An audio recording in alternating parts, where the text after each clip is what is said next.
The great station hung in the void like a crown of silver and light, its rings rotating slowly against the backdrop of distant stars, where the Galactic Council had maintained peace for 10,000 years through simple mathematics and cold. Reality Ambassador. Thurin of the Vakishi Empire checked his data tablet for the 5th time that morning as he walked through the curved corridors toward the council chamber where today's emergency session would decide the fate of a species that called themselves humans. The problem was simple enough on its surface, and Theron had seen it dozens of times before in his 3 centuries of service to the council, when a new species discovered faster-than-light travel and came knocking on the galaxy's door with wide eyes and desperate hope for trade and friendship. But something about this case felt different in ways that made his 4 stomachs churn with uneasy. Entered the vast amphitheater where representatives from 47 species sat in their designated sections, and the architecture itself was designed to humble with its soaring ceiling that displayed a real-time map of the entire galaxy and every world that pledged allegiance to the Council's laws. High Chancellor Vexstar called the session to order with a gesture of her primary manipulators, and her voice carried through the chamber with the weight of authority. We gather to address the application for council membership from the species known as humans, from the world they call Earths, in Sector 774. Delta. Theron watched as the human delegation entered through the main archway, and they were bipedal mammals that walked on 2 legs, with bilateral symmetry and soft skin and various shades of brown, and their leader was a female by their biology who wore a crisp uniform of deep blue with silver insignia on her shoulders. She introduced herself as Admiral Sarah Chen, and her voice was steady and clear as she spoke. Honorable Chancellor and esteemed Council members, we come before you today representing the United Nations of Earth and our colonies across 12 star systems with the hope of joining your alliance and contributing to the peace and prosperity of galactic civilization. It was a standard opening, and Thurin had heard variations of it countless times before. Then Chancellor Vexter asked the question that always came next, and the question that separated the hopeful applicants from those who would wait another 1,000 years. Chen, your species has been traveling faster than light for how long exactly? Approximately 173 standard years, Chancellor A. Murmur rippled through the chamber, because that was barely any time at all in galactic terms. And how many vessels capable of interstellar travel does your species currently maintain? This was the crucial question, and the one that would determine everything, because faster-than-light travel required exotic matter, and exotic matter was the rarest substance in the known universe, with only 7 species possessing enough of it to field significant fleets. Most species, like the Vakeshi, could build perhaps 50 ships over 1,000 years, and that was considered impressive. Admiral Chen smiled, and it was a strange expression that showed her white teeth in a way that Thurin couldn't quite interpret. We currently maintain 347 warships, Admiral, plus another 2,000 civilian vessels for trade and exploration. The chamber erupted into chaos. Impossible, shouted War Master Thorax 7 of the Krell Dominion from his elevated platform, where his massive armored form bristled with indignation. Humanity has barely left their cradle world, and you expect us to believe you possess exotic matter reserves greater than civilization's 10 times. Your age. Other voices joined the outcry, and accusations of fraud and deception filled the air, while Admiral Chen stood calmly in the center of the maelstrom with her hands clasped behind her back. Chancellor Vexter called for order, and her voice cutting through the noise like a blade. Admiral Chen, these are serious claims that require serious proof, and if you are attempting to deceive this council, the consequences will be severe. We anticipated skepticism, Chancellor Admiral, Chen replied, and she gestured to one of her aides. Activated a holographic display in the center of the chamber. We do not use exotic matter for our faster-than-light drives.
Chamber fell silent then, how Thorax V demanded, and his voice was low and dangerous.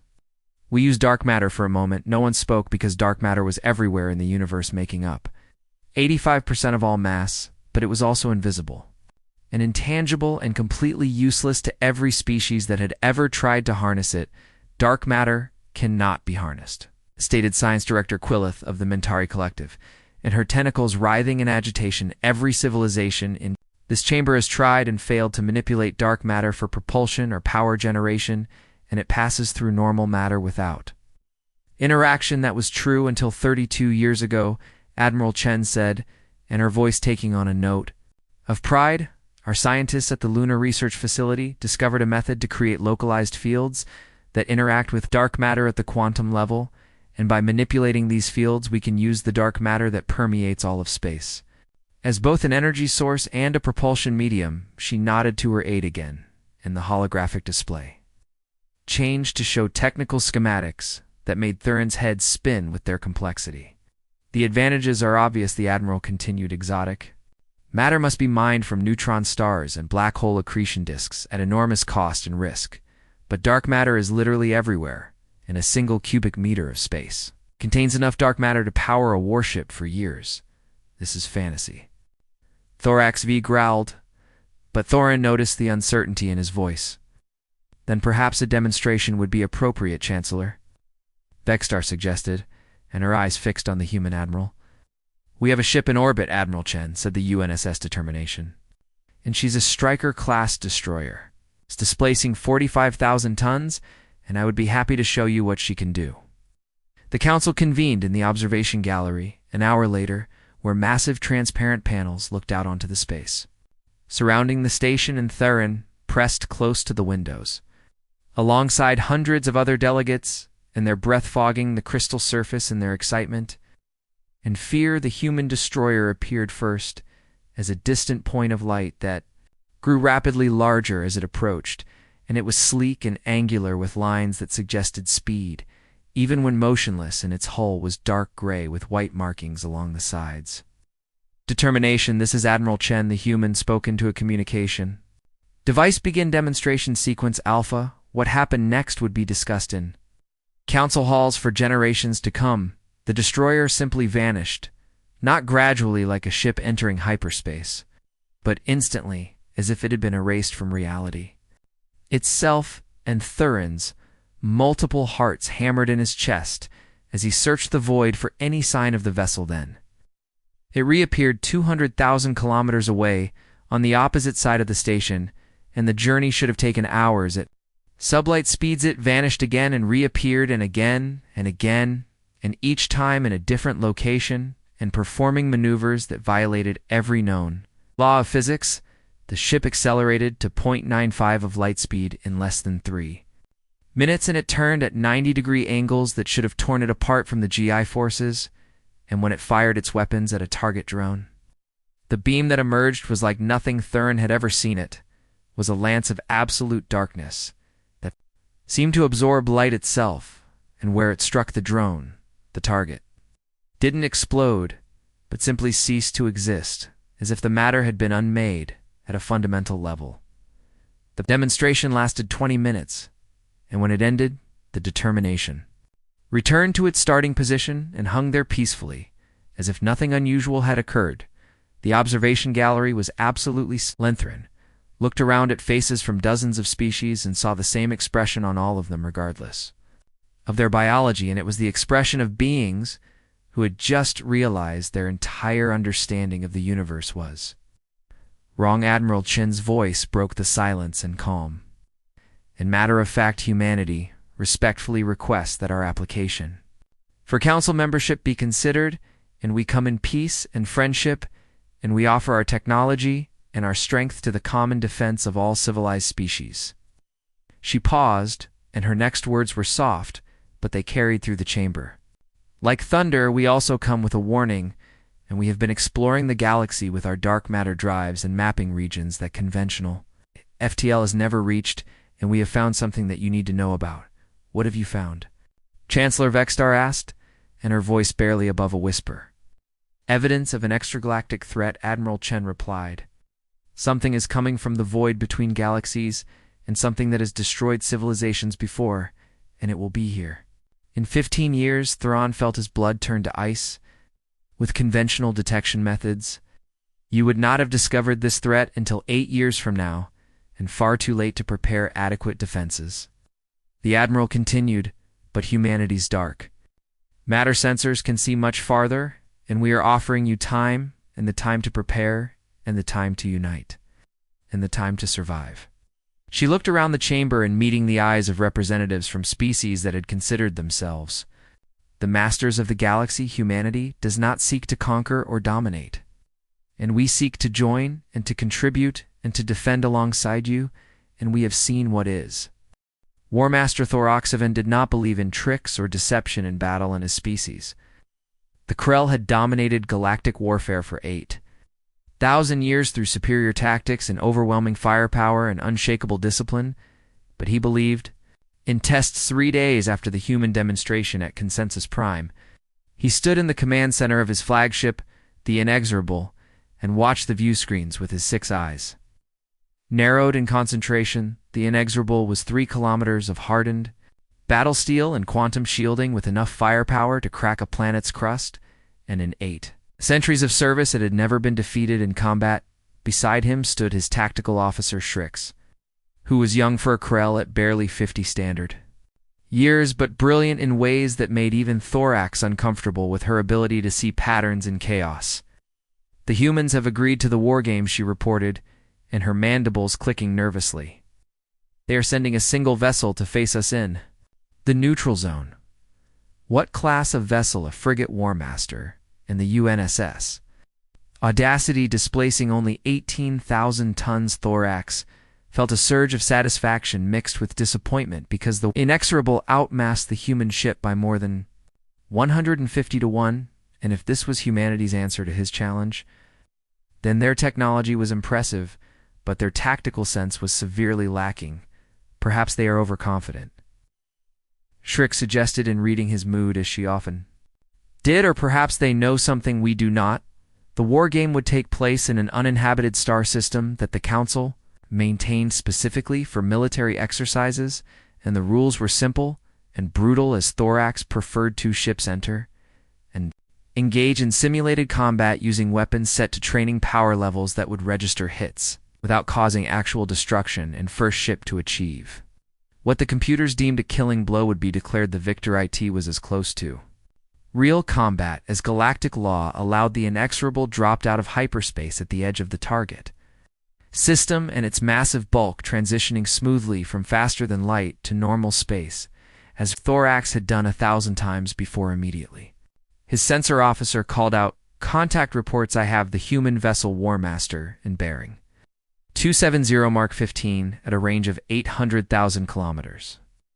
Thorax brought up the tactical display and studied the small icon that represented the UNSS Audacity, and it looked insignificant against the vastness of space. "Hail them," he ordered. The human captain appeared on the main screen, and a male with dark skin and gray at his temples, who wore the same blue uniform that Admiral Chen had worn, and his nameplate identified him as Captain Marcus Webb. "War Master Thorax," he said, with a slight inclination of his head. "I am ready to begin when you are. There is no honor in this," Thorax replied, and unable to keep the disappointment from his voice. "Your ship is too small, and this will prove nothing." Captain Webb smiled, and it was the same expression Admiral Chen had worn, and the one that showed teeth. "War Master, with respect, you have no idea what my ship can do, and shall we begin?" Thorax gave the signal, and the war game started. "All weapons online," his tactical officer reported. "Shields at maximum and target acquired fire." Thorax commanded the Inexorable's main batteries, unleashed a barrage that lit up space with simulated plasma fire, and the sensors tracking each shot as it streaked toward the human frigate at a significant fraction of light speed. Audacity didn't try to evade it, simply wasn't there anymore. Where did it go? Thorax roared, and his claws digging into his command throne, scanning War Master. The sensor officer replied in her voice high with stress. I have multiple contacts, and the human ship is appearing and disappearing across the entire engagement zone. The tactical display had gone insane, and showing the human frigate in a dozen locations. Simultaneously, before each contact vanished and reappeared somewhere else. That's impossible, Shrix whispered beside him. Oh. They're folding space itself, then the Audacity appeared directly above. The Inexorable at a range of less than 50 kilometers, and so close that Thorax could see the details of its hull plating on the visual displays. Evasive maneuvers, he shouted, but he knew it was already too late. Lance of darkness erupted from the human ship, and it struck the Inexorable's dorsal shields, and the training safeties registered it as a direct hit that penetrated their defenses like they weren't even their alarms. Shrieked throughout the bridge, forward shields offline tactical. Reported simulated damage to decks 7 through 12, and if this were real combat, we would have sustained critical damage to our primary reactor. The Audacity vanished again. Find it, Thorax demanded. War Master, I'm trying, but it's moving faster than our targeting systems can track, and every time we acquire a lock, it jumps to a new position. The human frigate appeared off their starboard side and fired again, and this time, the dark matter lance carved through their port shields, and the computers screaming warnings about simulated hull breaches. Then it appeared behind them, then below, then. It was everywhere at once, and its weapons reaching out with impossible accuracy, while the Inexorable's return fire hit nothing but empty space. Thorax watched his tactical display with growing horror as his ship accumulated simulated damage that in real combat would have crippled them 3 times over, and the Audacity danced around them like a predator toying with prey. They're not just faster, Shrix said, and her voice filled with awe. They're operating in dimensions we can't perceive, and they're dark. Matter drives are bending space-time itself. In creating shortcuts through reality, can we adapt our tactics? Thorax asked, in knowing the answer, but needing to hear it. Not without completely redesigning our sensor systems and our weapons targeting and our shield harmonics. And War Master, we are fighting an enemy that exists partially outside normal space, and we have no defense against. That the Audacity appeared directly in front of them at point-blank range, and Captain Webb's voice came through the communication channel. War Master, I'm reading that you've sustained critical damage to engines and weapons and shields and life support, and in a real engagement, your ship would be dead in space, and do you yield? Every fiber of Thorax's being screamed against surrender. But he was a warrior, not a fool, and the computers didn't lie. I yield, he said, and the words tasting like ash. The alarms fell silent, and the Audacity held its position, and Captain Webb's expression on the screen was respectful but firm. You fought well, War Master, and your crew's discipline is impressive, but you're using yesterday's technology to fight tomorrow's war? How? Thorax asked, and his pride wounded, but his tactical mind already analyzing everything he had witnessed. How do you move like that? And how do your weapons penetrate our shields as if they do not exist?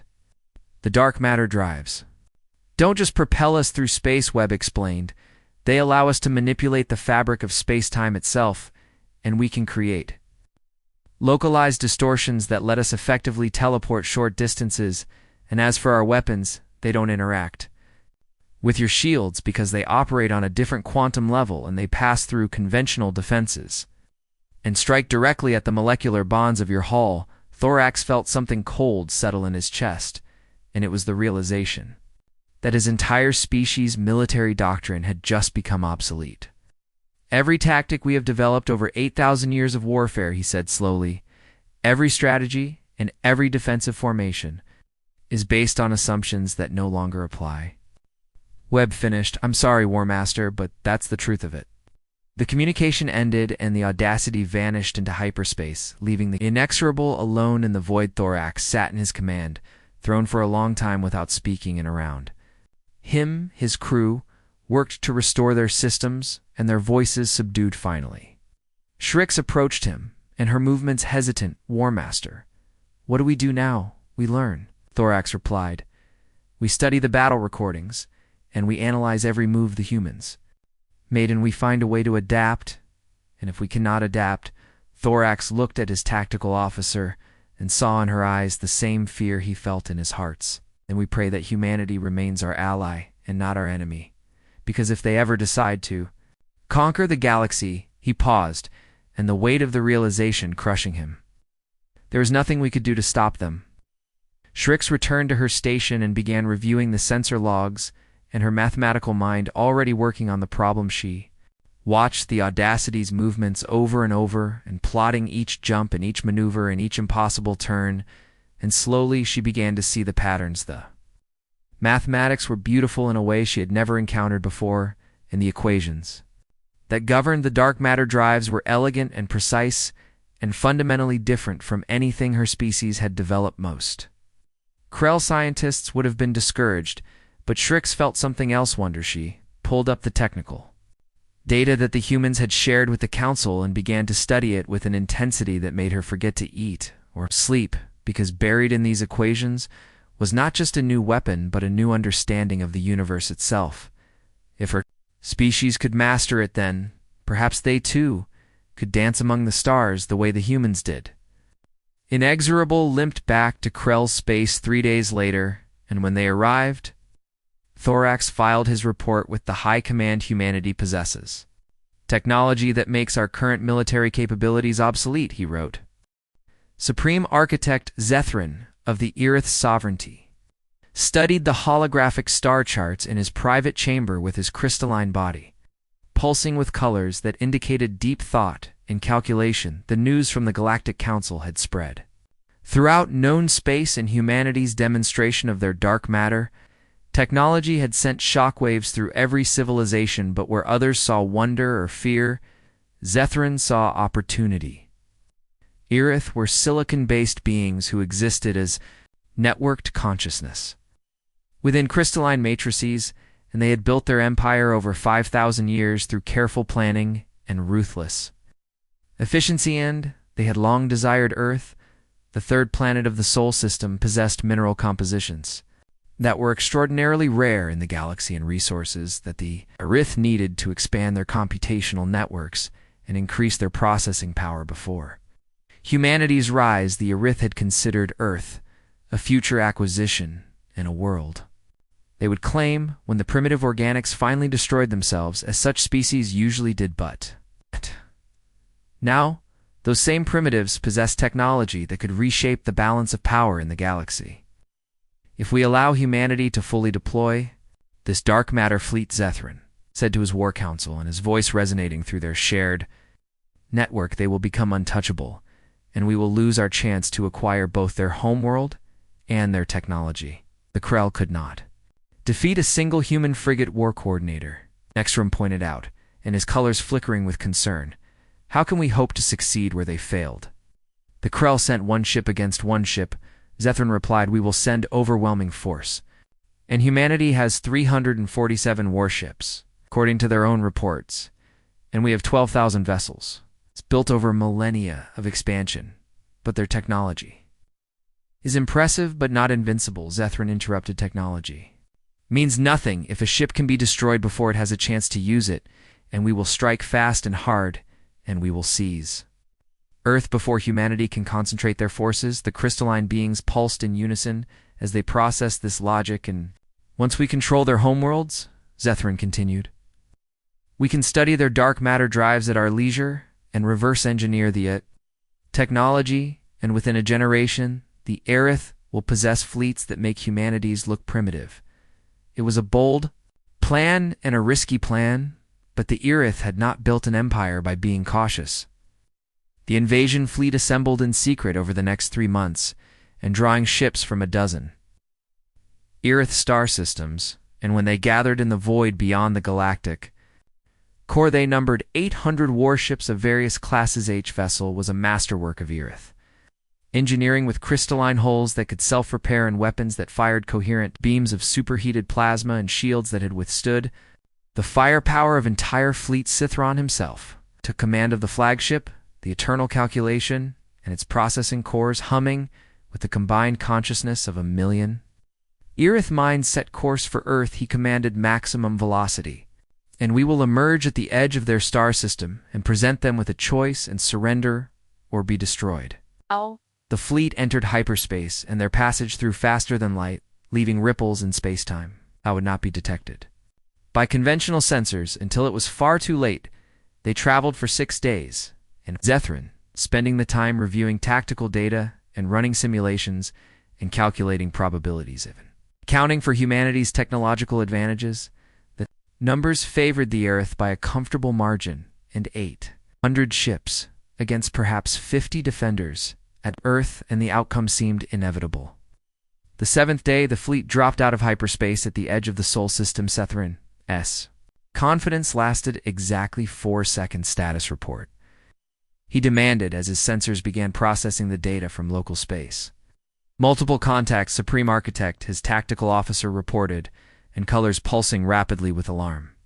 I count 73 human warships arrayed in defensive formation around the 3rd planet. 73 still outnumbered more than 10 to 1, but far more than Zethrin had expected to find defending a single world. They were waiting for us. Nexrum observed. How could they know their dark matter sensors? Another coordinator suggested. They must have detected our fleet while we were still in hyperspace. Zethron processed this information and recalculating his odds of success, and the numbers still favored him, but the margin was narrower than he liked it.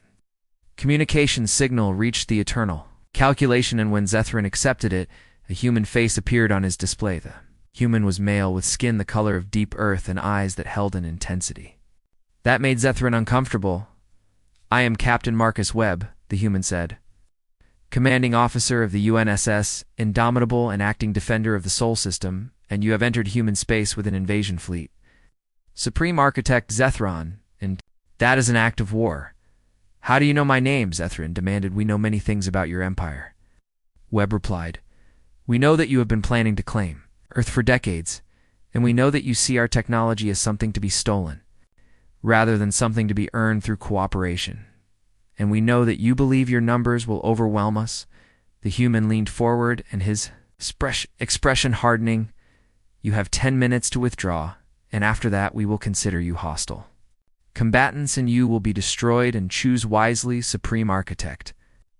Zethrin's crystalline form pulsed with colors indicating anger and indignation. You cannot threaten us, human, and you are outnumbered more than 10 to 1, and even with your dark matter drives you cannot defeat this fleet. 10 minutes. Webb repeated, and he severed the communications and Arn turned to his war council and their network buzzing with rapid calculations and recommendations. We should withdraw, Nextrum said. Immediately. The risk is acceptable, Zethrin interrupted. We have come too far and committed too many resources to turn back now, and they are bluffing and trying to intimidate us into retreat without firing a shot. And if they are not bluffing, then we will learn the limits of their technology, Zethrin replied. All ships attack formation Delta 7 in advance on the human defensive line and target their capital ships first and fire at will. The Irith fleet surged forward, and 800 warships accelerating toward Earth in a massive wave of crystalline death. The human ships didn't move. They simply hung in space in their perfect defensive sphere and waiting with a patience that Zethrin found unnerving range to enemy fleet. He demanded 400,000 kilometers in closing and 350,000 and 300,000. Still, they do not move. Nextrum observed, perhaps they are afraid. Or perhaps they are confident, another coordinator suggested. At 250,000 kilometers, the human ships finally reacted. They vanished all. 73 of them disappeared from sensors simultaneously, and the Irith tactical displays going blank in an instant. Where did they go? Zethrin shouted then. They reappeared inside the Irith formation. The massacre began. Dark matter lances erupted from the human warships, and each beam reaching out to unmake Irith vessels at the molecular level, and where the weapons struck crystalline holes, simply ceased to exist, and leaving gaping wounds that vented atmosphere and molten silicon into space. Irith tried to return fire, but the human ships were already gone, and jumping to new positions faster than targeting computers could track the UNSS Indomitable. materialized directly in front of the eternal calculation and its weapons, tearing through Zethran's shields as if they were made of light instead of hardened. Energy field, Jetzeron's flagship shuddered as the dark matter lance carved through its forward sections and destroying processing cores that held the consciousness of thousands of Aerith all ships. Concentrate fire on, he began, but the Indomitable was already gone and reappearing behind a Aerith cruiser and cutting it in half. With surgical precision around him, Zethran's fleet was being torn apart. Human warships moved through the Aerith formations, like ghosts, and appearing and disappearing and striking from impossible angles and leaving nothing but debris in their wake. They didn't fight like any enemy the Aerith had ever encountered, and there was no pattern to predict and no tactic to counter, and they were everywhere and nowhere in the Aerith. Weapons couldn't track them and couldn't hit them and couldn't stop them. Status, Zethran demanded, and his colors flickering with something he had never felt before. Fear, we have lost 412 vessels. Supreme Architect Nexrim reported, and his voice hollow. The humans have sustained 0 casualties, 0 retreat. Zethran commanded, and his pride shattering. All ships retreat to hyperspace immediately. The surviving Aerith vessels turned and fled, and their crystalline hulls flashing as they desperately tried to reach minimum safe distance for faster than light. Transition. The human ships didn't pursue, they simply returned to their defensive positions around Earth, formed once again into that perfect sphere, and watched the Aerith run with what Zethran could only interpret as contempt. 388 ships escaped. 412 were destroyed in 6 minutes of combat. Zethran sat in his damaged flagship as it limped away from human space and processed what had just occurred. He had brought the might of the Aerith's sovereignty to claim a primitive world, and he had been swatted aside like an insect. Calculate our losses, he said quietly. The Galactic Council chamber had never been so silent in its 10,000-year history, as every representative sat frozen in their seats and stared at the holographic projection that floated above the center of the amphitheater. The projection showed a fleet, but not any fleet that had ever been seen in this galaxy. The ships were massive beyond comprehension in their hulls, constructed from materials that absorbed light instead of reflecting it, and their design was geometrically perfect in ways that suggested machine intelligence rather than organic thought. Nan, there were millions of them. This cannot be real, Chancellor, Dar said, and her voice barely audible. I assure you it is very real, Admiral, Sarah Chen replied. From where? She stood beside the projection. Our deep space observation posts detected this fleet 6 months ago using our dark matter sensor arrays, and they are approaching from intergalactic space at 0.85 light speed, and based on their current trajectory and velocity, they will reach the outer rim of our galaxy in 15 years, Ambassador. Theron felt his 4 stomachs clench as he studied the data scrolling beside the hologram. How many ships? Our best estimate is between 8 and 12 million vessels, Admiral Chen said.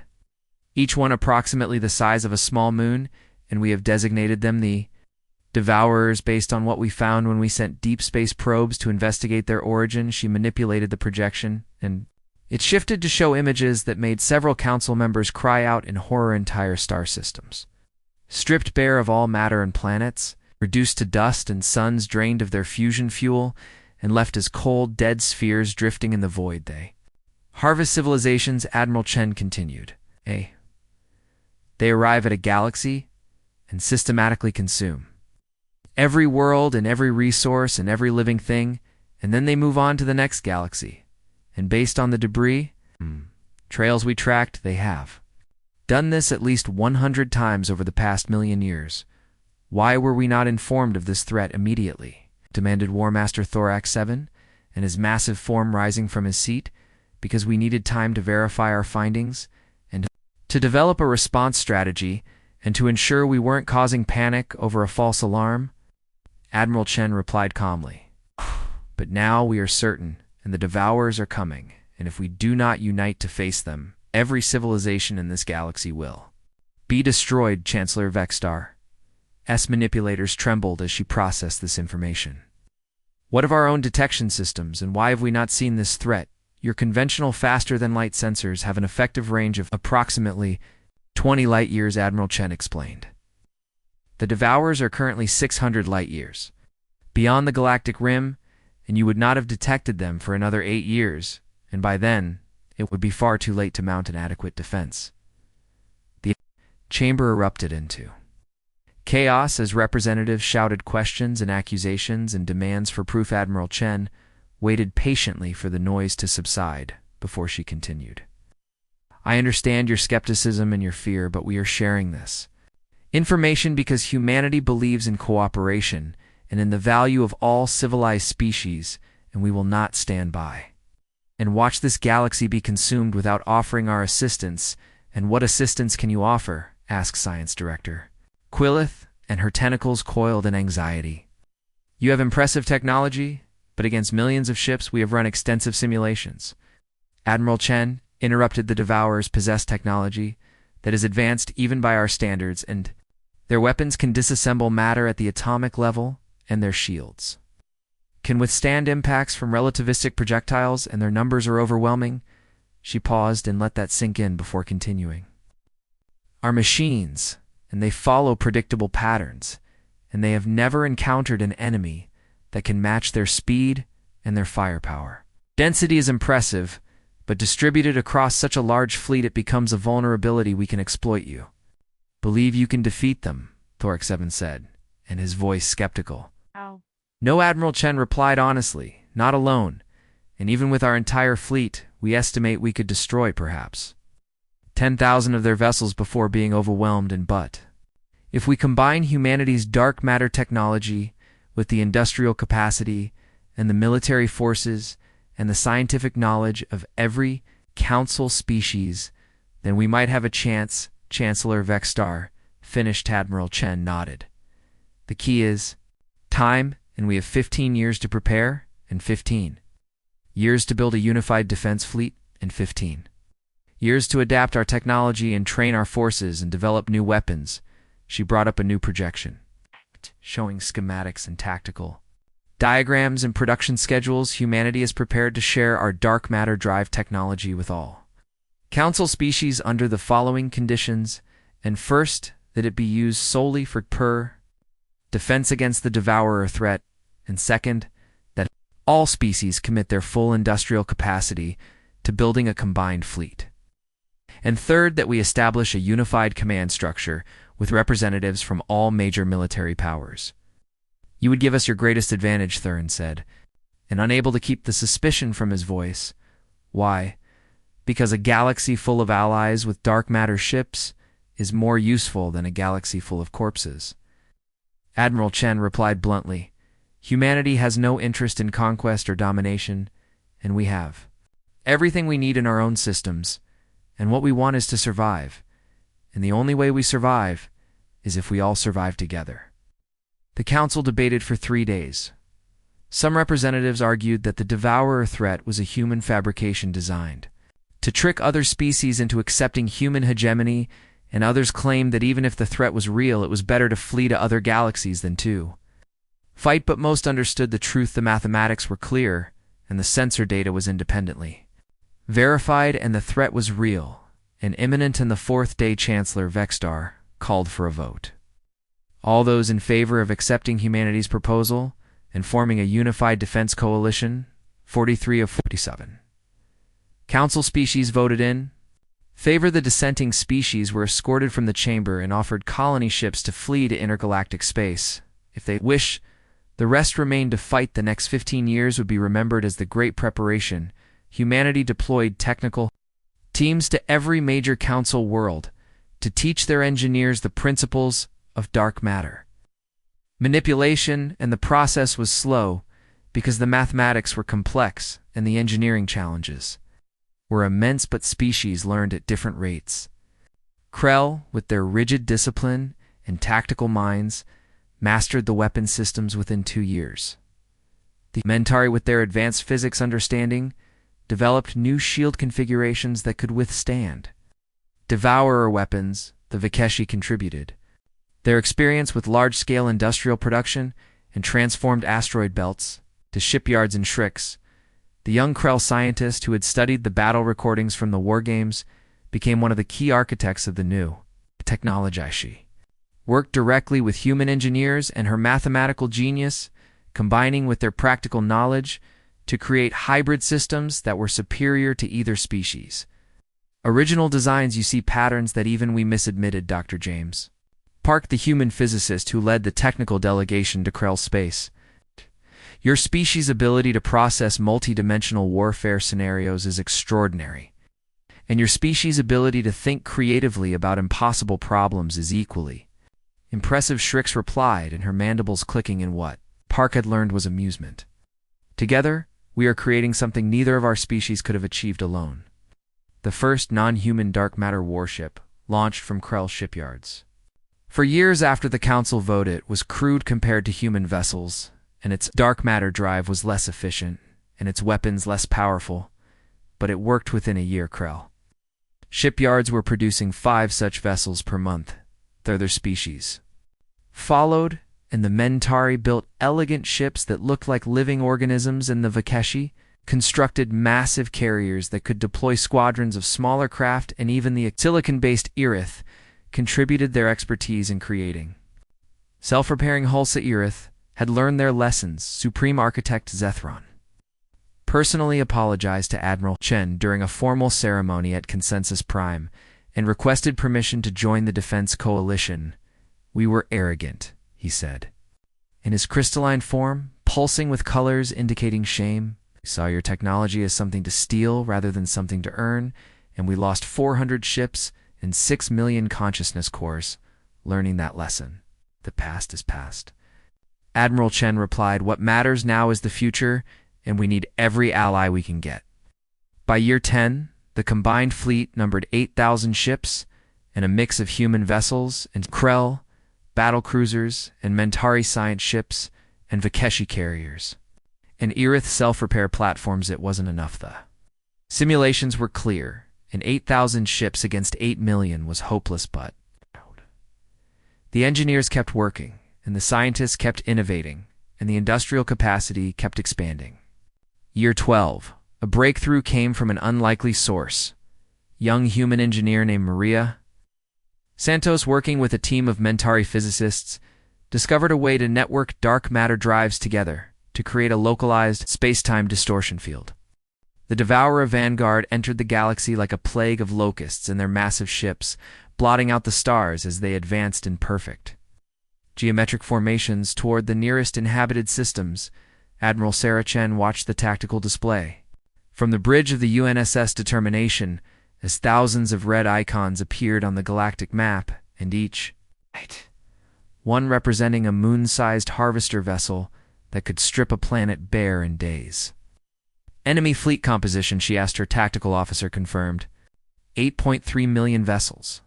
Admiral, and they're dividing into battle groups of approximately 50,000 ships each and targeting major population centers. Chen nodded grimly because the Devourers followed predictable patterns just as the simulations had suggested. And they would try to harvest the galaxy's resources systematically and efficiently and without emotion or hesitation. Signaled the fleet, and all ships moved to defensive positions Alpha through Gamma, and we engage them in the frontier belt as planned. The combined defense fleet, 10,000 strong, moved into position across a dozen star systems that formed the outer boundary of inhabited space. Chen had divided her forces into 3 main battle groups, with humans forming the core of each group and supported by Krell battle cruisers and Mentari science vessels and Vakeshi carriers and dozens of other species. It was the largest coordinated military operation in galactic history, and it still wasn't enough. The first engagement occurred in the Arcturus system, where Battle Group Alpha, commanded by Captain Marcus Webb aboard the UNSS Indomitable, met a Devourer force of 60,000 vessels. "All ships prepare bubble generators," Webb ordered. "As the enemy fleet approached, we go hot in 30 seconds." The human dark matter warships formed a defensive shell around the slower Council vessels and their crews, tensing as the Devourers entered weapons range. "Activate bubbles," Webb commanded. Now 50 human warships and 200 Council vessels with the new technology activated their space-time distortion fields simultaneously. In reality itself seemed to ripple around them as the laws of physics bent to their will. The Devourers opened fire. Incoherent beams of disassembling energy that could unmake matter at the atomic level lanced out toward the defense fleet. The attack struck the bubble fields and simply stopped. The energy dissipated harmlessly against the altered physics inside.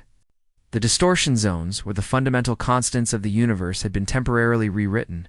Ice. Return Fireweb, ordered the combined fleet. Unleashed everything they had in dark matter lances and plasma cannons and quantum torpedoes, and every weapon in their arsenal fired simultaneously at the Devourer formation inside the bubble fields.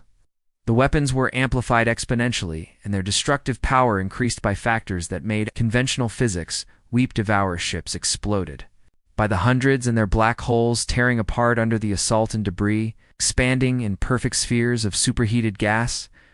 For 30 glorious minutes, Battlegroup Alpha was invincible. They carved through the Devourer formation like a blade, through flesh, and destroyed 3,000 enemy vessels without sustaining a single casualty. Then the bubble fields collapsed. Generators offline, reported the tactical officer. 6-hour cooldown before we can reactivate. Webb gritted his teeth. As conventional weapons fire began impacting his shields, all ships evasive pattern Delta and use your dark matter drives and stay mobile and keep firing. The battle devolved into a running fight as the human ships used their superior speed to dance around the lumbering Devourer vessels and striking from impossible angles and retreating before return fire could find them. But there were too many enemies. For every Devourer ship they destroyed, 2 more took its place, and the sheer volume of fire was beginning to overwhelm even the most advanced shields. "Captain, we've lost the Krell cruiser Mathematics," the communications officer reported, and her voice tight. "Crew evacuated, but the ship is destroyed." Webb felt a cold fury settle in his chest because Shrix had been commanding that vessel, and the brilliant young scientist who had helped develop their hybrid technology confirmed evacuation.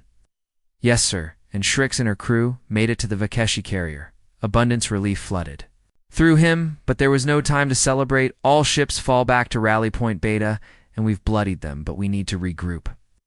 Battle Group Alpha retreated, and having destroyed nearly 5,000 Devourer vessels but lost 43 ships of their own across the galaxy, similar battles raged. Battle Group Beta under Admiral Chen's direct command fought a desperate holding action in the Centaurus cluster and sacrificed ground slowly to buy time for civilian evacuations. Battle Group Gamma, commanded by Krell Warmaster Thorax 7, showed the galaxy that the Krell had learned their lessons well, and his forces used dark matter drives with a precision that would have been impossible a decade earlier, but the casualties mounted by the end of the first week of fighting. The defense fleet had lost 800 ships and destroyed nearly 20,000 Devourer vessels. The mathematics were brutal, and at this rate they would be overwhelmed in 6 months. Admiral Chen called an emergency strategy session aboard Consensus Prime, where the commanders of all 3 battle groups gathered via holographic projection. "We're losing," she said bluntly. "We're inflicting heavy casualties, but they can absorb losses that we cannot. And at current attrition rates, we'll have no fleet left by month 8. "Then we change tactics," said Thorax 7, in his massive form leaning forward. "We stop trying to defend every system, and instead we concentrate our forces and strike it there." "Command nodes? They don't have command nodes," pointed out Science Director Quillith. "They're a distributed intelligence, and destroying individual ships doesn't disrupt their coordination." "Then we make them come to us," suggested Captain Webb. "We identify a target they cannot ignore and fortify it heavily and force them to concentrate their forces, and then we hit them with everything we have." Admiral Chen studied the galactic map and thought about what the Devourers valued. They harvested resources and they consumed civilizations, and they moved with mechanical efficiency from target to target. "Earth," she said quietly, "we make our stand at Earth." The chamber fell silent. "If we lose," Webb said carefully, "humanity's homeworld will be no more doomed than any other world in this galaxy," Chen interrupted. "But if we win, and if we can destroy enough of their fleet in one decisive battle, then maybe we can break their offensive and buy time to rebuild our forces." She looked around at the holographic faces of her commanders. "The Devourers are machines, and they follow patterns. If we can disrupt those patterns and show them that the cost of victory is too high, then maybe they'll withdraw, or maybe they'll just send more ships." Quillith observed. "Either way, we're out of options," Chen replied.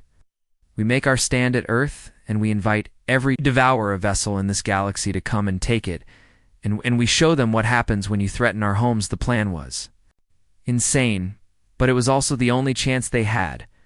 Over the next 4 weeks, the defense fleet fell back toward Sol system and fighting, delaying actions and sacrificing ships to buy time, while the main force concentrated at Earth. The devourers followed, and their vast fleets converging on humanity's homeworld like a tidal wave. By the time the final battle began, 5 million devourer vessels had gathered at the edge of the Sol system. Against them stood 6,000 defense fleet ships and a vessel that had survived the fighting, and every crew that refused to surrender. The Earth was visible in the distance, and a blue-green jewel hanging in the void in humanity's cradle, and now possibly its grave. Admiral Chen stood on the bridge of the Determination and looked at the tactical display showing the impossible odds. All ships activate bubble generators on my mark, she ordered. We're going to hit them with everything we have, and 30 minutes of invincibility in 30 minutes. To change the course of this war, she opened a channel to the entire fleet. This is Admiral Dren. And today we fight not just for survival, but for the future, and for our children, and our cultures, and our right to exist in this universe. To think we are just another harvest, and just another civilization to be consumed and erased from history, and they are wrong. Today we show them that some species refuse to go quietly into the dark, and today we show them that humanity and the Krell and the Mentari and every species in this fleet will stand together and fight together, and if necessary die together, but we will not surrender. She raised her hand. All ships and activate bubbles, and charge weapons, and prepare to engage the human fleet. And its allies activated their space-time distortion fields, and reality bent around them as 6,000 ships became temporarily unstoppable. Mark. The defense fleet surged forward in dark matter drives, hurling them toward the Devourer formation. At impossible speeds, the battle that followed would be spoken of in hushed tones for generations. For 30 minutes, the defense fleet was invincible, and their weapons struck with the force of supernovas in their shields. Turned aside attacks that should have vaporized them. They carved through the Devourer formation like a sword through water, and destroying ships by the thousands and millions of tons of debris spanning into space. Admiral Chen's tactical team had identified the Devourers' pattern and the way they coordinated their movements through quantum entanglement networks, and the human ships targeted those network nodes specifically.